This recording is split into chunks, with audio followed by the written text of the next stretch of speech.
For today's video guys, gusto ko lang mag-thank you doon sa mga tumulong sa akin para makuha ko yung sasakyan ko. Para sa mga nagtatanong din kung saan napunta yung sasakyan ko. Okay?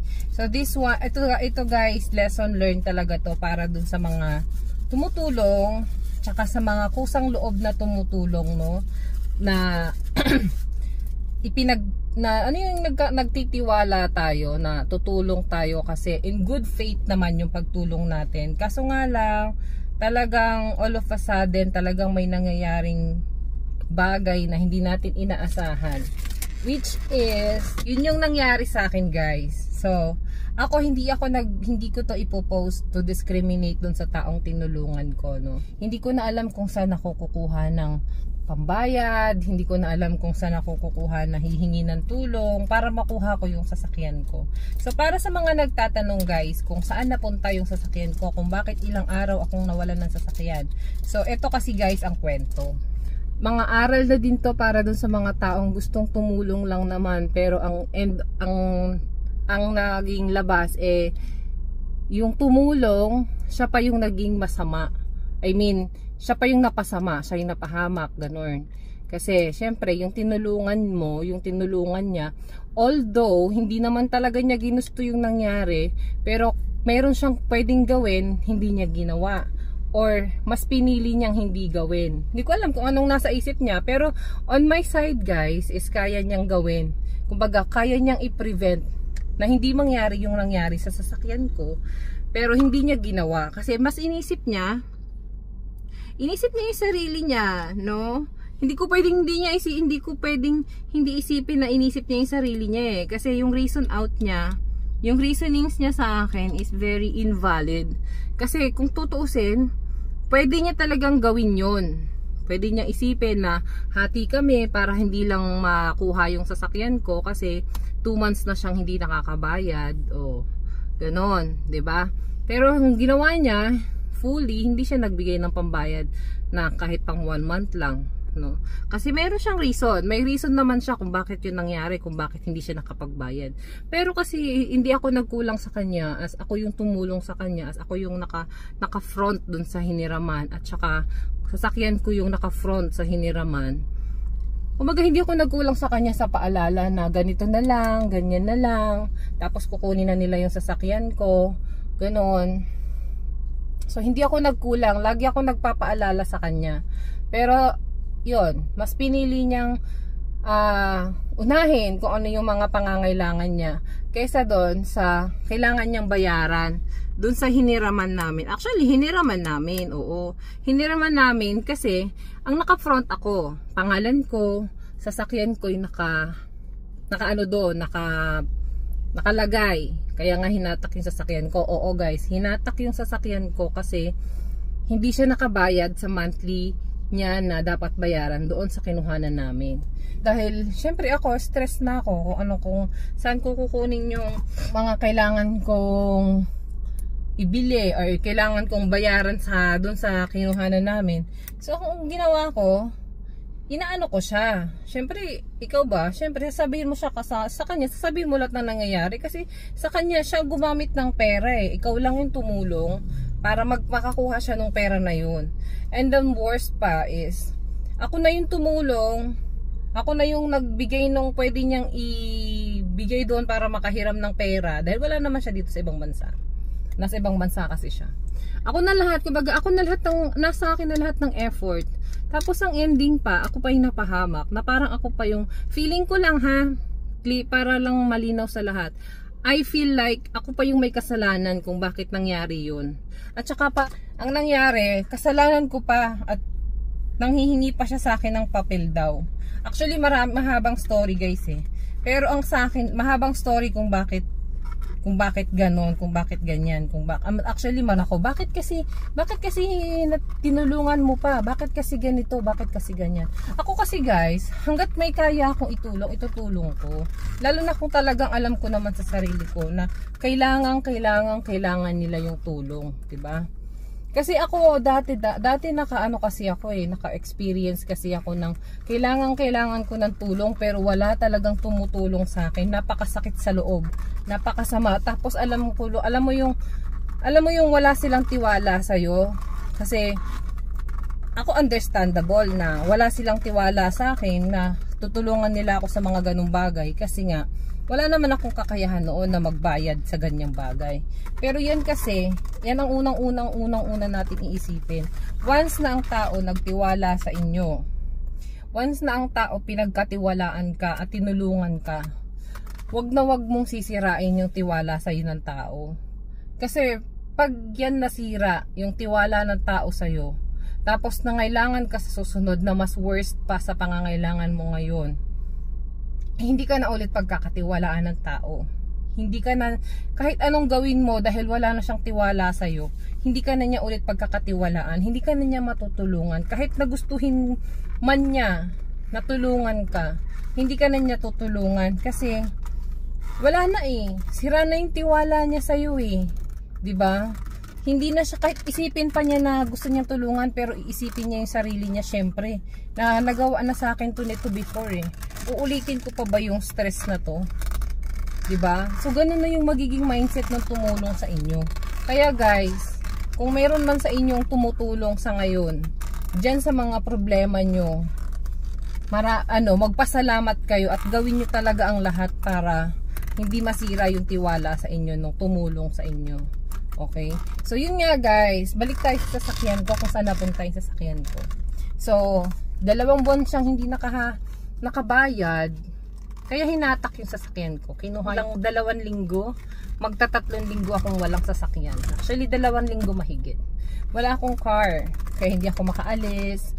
Yung mga businesses ko hindi ko magawa kasi wala akong sasakyan, ganun. So yun yung naging consequence ko dun sa pagtulong ko sa isang tao na akala ko hindi ako ipapahamak, pero ayun na nangyari. So though hindi naman niya ginusto yung nangyari, pero at least nangyari pa din, 'di ba? So ayun, ang lesson learned lang, ang lesson talaga dito guys is kahit anong pinagdaanan mo sa buhay, kahit meron kang utang na loob dun sa tao, tanawin mo yung utang na loob mo dun sa tao, pero wag mong ibibigay ang lahat. Na parang kasi tumulong sila sa akin dati, so parang inuobliga natin yung sarili natin na tulungan sila pag nangailangan sila, or yung pamilya niya tulungan natin kapag nangailangan sila. Kasi nga dahil sa tumatanaw tayo ng utang na loob sa kanila nung panahon na tayo yung nangangailangan or yung pamilya natin yung nangailangan sa kanila. So tumanaw tayo ng utang na loob sa kanila or sa pamilya nila. Pero siguro sa akin ngayon talaga sasabihin ko na wag nating ibigay yung privilege na parang magiging 100% tutulungan natin sila sa kung ano yung kailangan nila. Kasi yun yung nangyari sa akin guys. I trusted that person so much. So kasi alam kong may kakayahan siyang bayaran ako, at saka syempre tumatanaw ako ng utang na loob sa kanya. Kaya pinagkatiwalaan ko talaga siya ng husto. And then I don't see anything wrong naman sa kanya para hindi ko siya pagkatiwalaan. Kaya talagang may lapses ako doon. Alam ko, aminado ako doon, may pagkakamali ako kasi nagtiwala talaga ako sa kanya ng 100%. Oo. So yun yung naging pagkakamali ko talaga.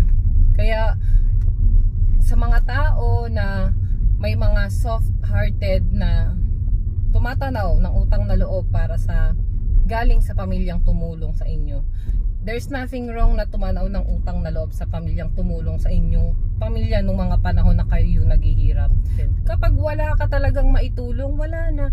Kasi ako guys, dahil nga sa sobrang hirap ng buhay na dinanas ko nung panahon na kami ay naghihirap pa sa buhay, wala kaming makain. Yun yung madaling salita, wala kaming makain. Minsan hindi kami kumakain sa loob ng isang araw, sa isang araw. Kakainin namin saging, ganyan.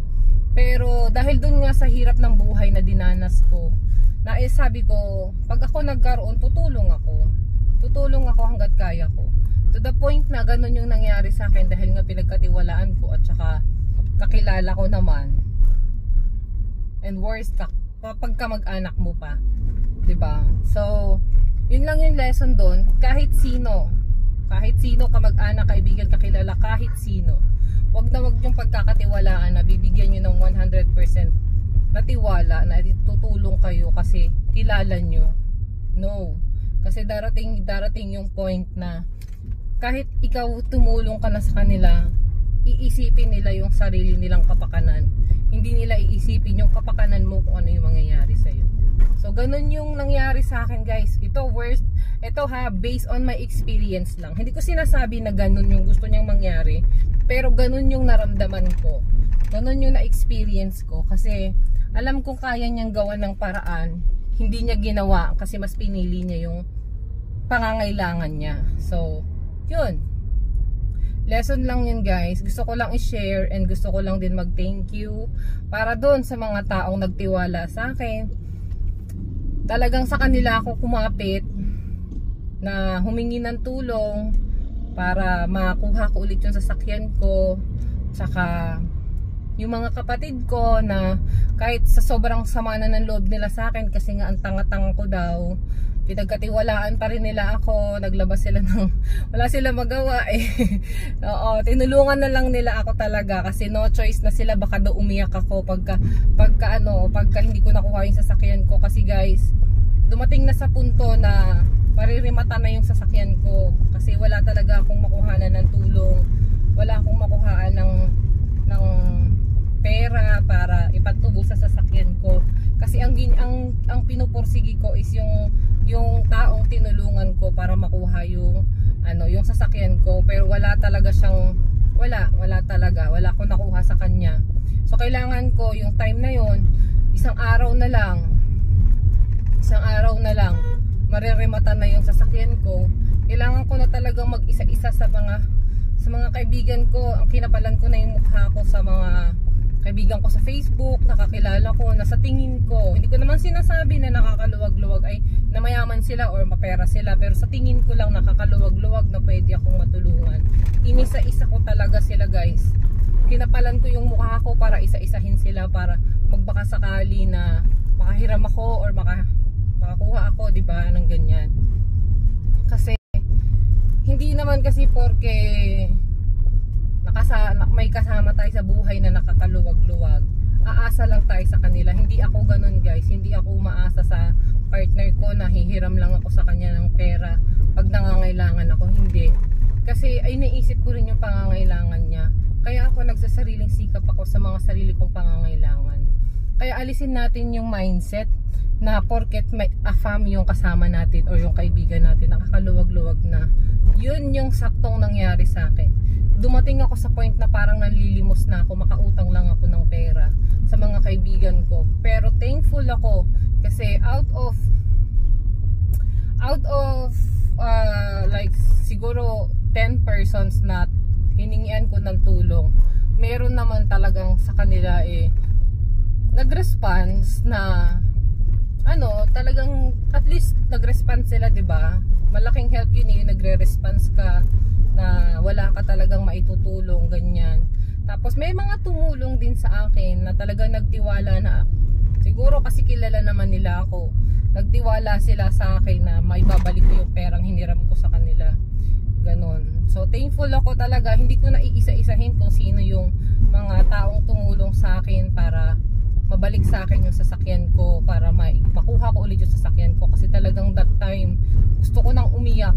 Hindi ko na alam kung saan ako kukuha ng pambayad para makuha ko ulit yung sasakyan ko. Tapos sa kapatid ko, kilala mo naman yan kung sino kang kapatid ko. Ayoko na sabihin yung pangalan mo. Thank you so much kasi talagang kahit gipit na gipit at talagang nangangailangan, isinakripisyo yung pambayad ng lupa. Wag lang akong umiyak dahil mawawala na yung sasakyan ko. So yun lang, guys. Thank you so much sa pakikinig ng aking sama ng loob. Yun lang, guys. Lesson lang talaga. Wag ibigay ang 100% na tiwala sa tao. lalo na ngayon. Kaya mapakamag-anak mo, kaya kaibigan, kaya matagal mo nang kakilala, wag.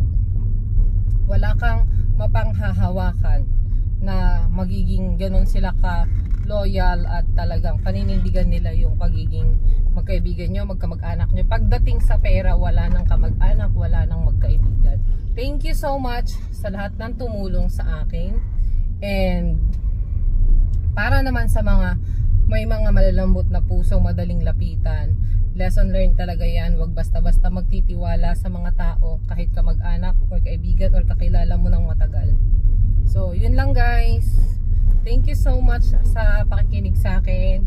And sana may natutunan talaga kayo sa i-share ko ngayon, kasi talagang very frustrating and stressful talaga yung nangyari sa akin nung time na yon. Tapos ang dami pang mga problemang nangyaring naganap bago ko makuha yung sasakyan ko. So yun, ngayon eto, welcome back. Nandito na ulit yung sasakyan ko sa akin. At nadadrive ko na ulit siya. Ito na siya. Ayan. So thank you so much ulit sa mga tumulong sa akin, sa mga kapatid ko. Kahit na marami ako narinig na salitang hindi maganda, kahit naiinis, napipikon na ako, ganoon talaga. Tatanggapin mo kasi kasalanan mo dahil nagtiwala ka sa taong dapat mo namang pagkatiwalaan, pero hindi dapat ibigay lahat ng buong tiwala. Yun lang guys, thank you so much. Thank you for watching and see you next time.